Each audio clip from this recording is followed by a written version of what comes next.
My horoscope told me I'm ready. Tell me what yours read. It's feel like a renaissance. I feel like a war ahead. I'm like, woo! I want to help out the blacks. It's like one-stop destination for everything pop culture. My name is Astøn, and I'll be your host for today's Lost Movie News. Make sure you like, comment, and subscribe so we can continue to bring you footage like this on a daily basis. Now, let's jump right into the first story of the day, and our first story is Dumbo. So the first story is that Disney and Dumbo and Disney are basically in early talks with Will Smith so that he can get like a center role in this animated or the live action version of Dumbo. Now, I'm actually kind of excited about this. I think Will can actually play a really good job. I don't know what role he'll actually play because there's really only like one live action role, and that's the ringmaster. I don't see Will actually playing the ringmaster. I don't see him being playing a character role that well. I don't see him actually doing that. I see him playing more of a suave type role. So maybe he'll play the rat, but that's really the only role I can see from him. And honestly, right now he really needs something like there. Right now, that's a hit because we've seen Collateral Beauty didn't do too well. It got panned critically. Fans didn't go out and watch it, so it fell at the box office. We seen Suicide Squad was banned, panned critically. So even though he needs a win in his corner right now, I think him signing on with Disney for Tim Burton's Dumbo movie will be a good thing for him to do. And I'm hoping that he actually does that. Now, moving on to our next story is Han Solo. So I brought a story to you guys the other day about Han Solo kind of talking with Disney and Lucasfilm, actually talking to Woody Harrelson about signing on to the film and being like a Han Solo mentor. And today, Disney actually confirmed it. So Disney has confirmed that Woody Harrelson is actually signing on to the cast. They didn't reveal what role he's playing. They did say it would be like a mentor type role. And that kind of confuses me. Obviously, maybe Han had more than one mentor, but we know about Maz kind of being his mentor in episode 7, so maybe he's going to be playing a role like that. I'm actually really excited for this, so I really want to see what goes on with this. Can't wait to see Donald Glover playing Lando, and I'm really excited for this. Now, moving on to the next story, we got Beauty and the Beast. So Beauty and the Beast released some new pictures today. We got Beast. He looks like he's kind of in a nursery. And basically, and we see pictures of Gaston also. Now, I think they're doing this basically to take some of the focus off Emma Watson. Because everything we've seen so far in this marketing has been geared towards her. Everything from her performance to her singing, just her first image. I think the first image we see might have been the rose. But after that, it was her. And everything we've seen so far about this marketing has been all Emma. We haven't seen anything about anybody else. And it's pretty understandable. She's a giant star. She's a beautiful young lady. I've had a crush on her since Harry Potter. I think she'll be amazing. I think she'll be amazing in this film. But I definitely want to see how Luke Evans does, how Dan Stevens does as Beast. I'm really excited. I'm just generally excited for this film. I can't wait for March to come soon enough. And I'm definitely going to go check this film out. And that's really all I had. I'm excited for this film. I can't wait for it to come out. But that's really all we have for this film. Moving on to our next thing, we have the movies that are coming out this week. We got Sleepless. We got Live by Night. We got The Patriots Day. So we'll break down each film separately. So Patriots Day, Mark Wahlberg. It's about the bombings in Massachusetts a couple years ago in Boston. I'm pretty sure people remember like the big run was going on. At the end of the run, there was bombs going off. Chris Rock did a monologue about it, make people upset. And we seen they're actually doing a movie about it starring Mark Wahlberg, where he's actually chasing down the bomb. Supposed to be based on a true story. And I feel like this movie might really be good. I haven't seen any of the critics' ratings for it yet. I'm definitely going to check it out this weekend and probably do a review for it. A movie I know for sure I'm checking out this weekend is going to be Sleepless, the new Jamie Foxx film. I'm a big Jamie Foxx fan. I try to support him when I can. And we see he's doing a film where he's a cop whose son got kidnapped. He's trying to keep it away from his girlfriend. I think it was Sanaa Lathan playing his girlfriend, wife, or at least the mother of his child. And we see he's trying to keep it away from her. He's trying to get everything figured out before she finds out what's really going on. And obviously she's suspicious of what's going on. That's all we've seen so far. I'm actually really intrigued by this film. I definitely want to check it out. Beyond the fact that I'm a big Jamie Foxx fan, I'm definitely going to be there. Now, our last film helping this week is Live by Night. Live by Night is Ben Affleck's new film. I can't believe I just blanked on that. It's Ben Affleck's new film. It's kind of being critically panned right now. It's not really doing too well. I'm hoping it does better. I'm hoping it picks up. I'm hoping that the fan ratings go above where it's actually at right now, especially like where it's at right now. It has to do better. I'm a big Ben Affleck fan. I hope this doesn't happen. Like, oh yeah. So going on from there, we got Avengers. So Avengers. What can I say about Avengers? Now, Avengers, actually, we found out that Disney and the Russo brothers are basically talking to Peter Dinklage to get him to sign on to the movie. He's going to be playing a critical role to the film. He's actually going to be featured in both films if he does sign on. Like I said, he's in early talks. It's not confirmed that he's signed on or anything. He's only in early talks. So if anyone's saying he's signed on, it's not true. No one knows who he's actually going to be playing. There's a lot of suspicion. Everybody thinks he's going to play MODOK. I honestly hope he plays MODOK because it's going to sound like maybe offensive, but obviously they have the same stature. Like MODOK is just a head with like small arms and small legs that float around, and obviously Peter Dinklage is a smaller person, so I think he's perfect for the role. Like, I think it'd be great to see how he can actually take this role on. We know Game of Thrones isn't going to be filmed at the time when he's doing this film, so it makes sense that we have Peter Dinklage to sign in. He's free for the summer to do this film. So going on from there, we got Tomb Raider. Tomb Raider is adding Daniel Wu.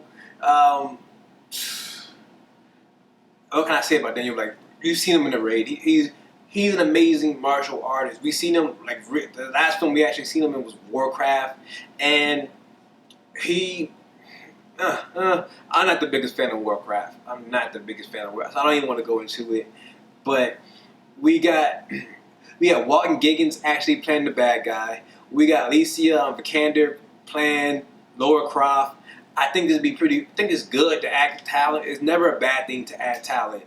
There's never ever a situation where I would hear me say, oh, they're adding too much talent.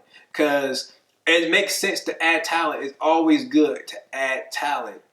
Now, going on from this story, we have The Awakening of Silence. This is it basically released its synopsis today. This is being directed by Nicolas Refn. And let me get into the synopsis real quick. Let me bring it up real quick for you. Here we go. Here was the log line.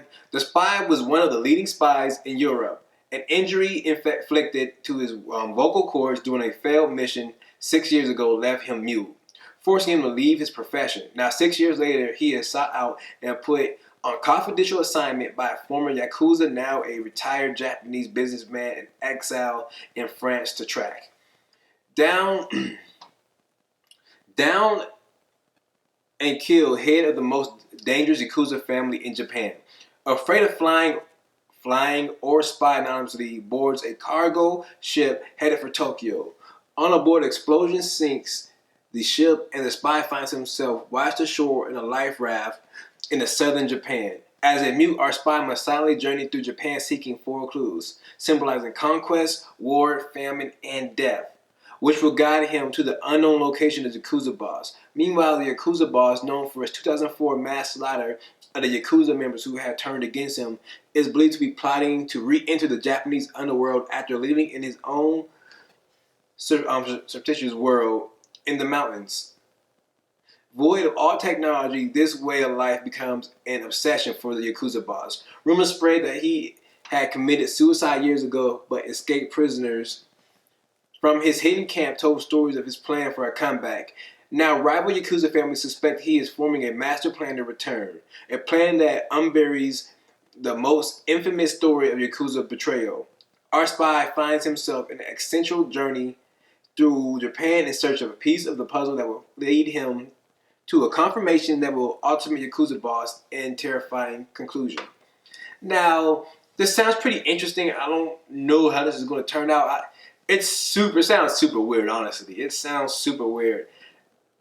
I am intrigued though. Definitely the part where like he's mute. He's stuck in a foreign land. I don't know if the assassin is actually of like Japanese descent or anything, but he got injured, so he's going on this mission tracking the guy. He needs to find 4 signs of the horseman to find the Yakuza boss who's stuck in the mountains, who don't have technology, but he's planning on coming back because they let people escape and now they know about it.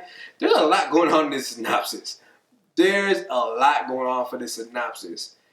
And I don't know how it's going to turn out with you. I'm not going to lie to you. I'm going to give it a chance. Once it comes out, I don't know. It's not sounding too good. I'm not going to lie. I was intrigued for a second, but then I started to think about it more and more and more. Then I realized this may not turn out too well. It may not turn out too well. Now, that's all I gotta say about this. We haven't seen anything about it, but yeah, it doesn't sound too good. Moving on to our next story, we have Wonder Woman. So apparently there's some stories going out. This story comes from comicbook.com where they're relaying, we don't know if it's true. Let me say that right now. We don't know if it's official yet. I want to go out, I want people running with the story and saying, oh, it's official. Ares is the bad guy.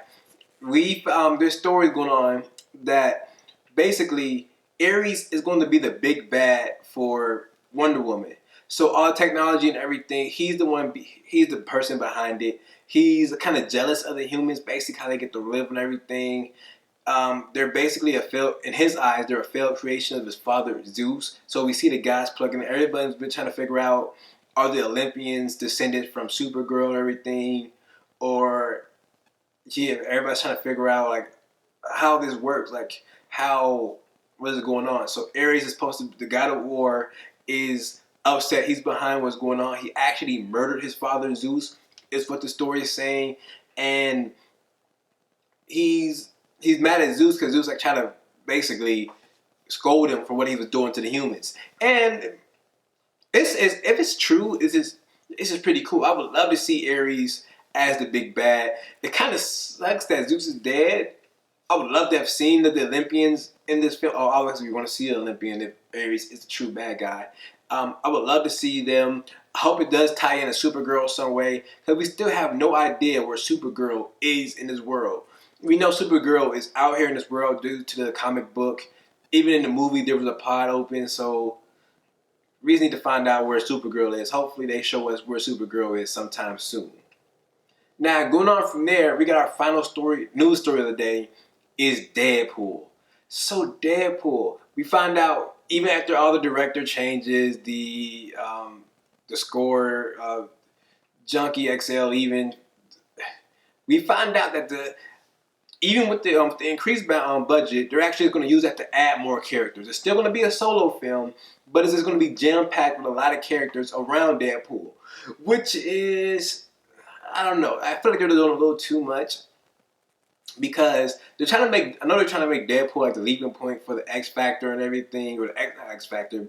X Factor is a comic book though, but the X Force, and I'm hoping that they don't jam too many people in. Cause we heard like the other day that Cable isn't even cast yet, and they don't know what's going on. The story basically just got done, and hopefully this movie is as good as the first one. Even the writers talking about it, they're on a lot of stress. They're under a lot of pressure basically to live up to the first one, to be better than the first one.